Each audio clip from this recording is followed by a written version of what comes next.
విత్తు మంచిదైతే చెట్టు మంచిదవుతుంది. మన ఆలోచన మంచిదైతే మనం చేసే ఫలితం కూడా బాగానే ఉంటుంది. అలాగే మనం తీసుకొచ్చిన చేప ఫ్రెష్గా ఉంటే మనం చేసే కర్రీ అద్భుతంగా ఉంటుంది. విశ్వదాభిరామ వినరా వేమ.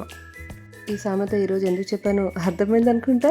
అవునండి, ఈరోజు మా ఇంట్లో ఫిష్ కర్రీ నేను ఎలా చేశానో మీకు కూడా చూపిద్దామని ఇలా చిన్నగా ట్రై చేశాను అనమాట. కొంతమంది పిచ్చుక మీద బ్రహ్మాస్త్రాలు వేసుకుంటూ వాళ్ళ టైం అంతా వేస్ట్ చేసుకుంటుంటారు, ఎందుకో అర్థం కాదు.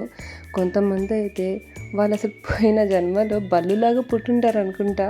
ఎప్పుడు చూసినా తలుపులకి కిటికీలకి గుమ్మాల దగ్గర గోడల దగ్గరే అతుక్కొని వేరే వాళ్ళ విషయం మీద ఇంట్రెస్ట్ చూపిస్తూ ఆ చెవి ఏదో అక్కడ పడేసి మిగతా పనులన్నీ చేసుకుంటూ ఉంటారండి. నా చుట్టూ ఇలాంటి వాళ్ళు కొంతమంది ఉన్నారు. మీ చుట్టూ కూడా ఇలాంటి వాళ్ళు ఉన్నారా? మనం మన పని చూసుకుంటూ పోతున్నా కూడా వాళ్ళకి అది సహించదు. వేరే వాళ్ళ విషయాల్లో ప్రతిసారి వేలు పెట్టాలి, వాళ్ళ దగ్గర ఏదో ఒకటి అనిపించుకుంటూనే ఉండాలి, లేదంటే వాళ్ళ నిద్ర కూడా పట్టదనమాట.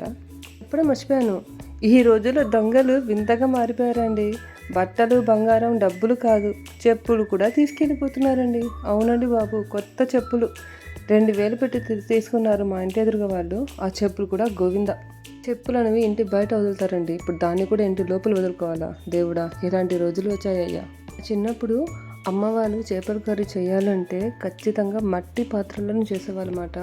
ఎంత కమ్మగా ఉండేదో, స్మెల్ అయితే వీధి చివరి దాకా వచ్చేది. ఇప్పుడు మన జనరేషన్కి అల్యూమినియం పాత్రలు అయితే దొరుకుతున్నాయి. మన నెక్స్ట్ జనరేషన్ మన పిల్లలకి ఎలాంటి పాత్రలు దొరుకుతాయో, అవి ఎలా ఏడుస్తాయో కూడా మనకు తెలియదు. మాట కా మాట అండి, కర్రీ మాత్రం సూపర్, ట్రై చేయండి.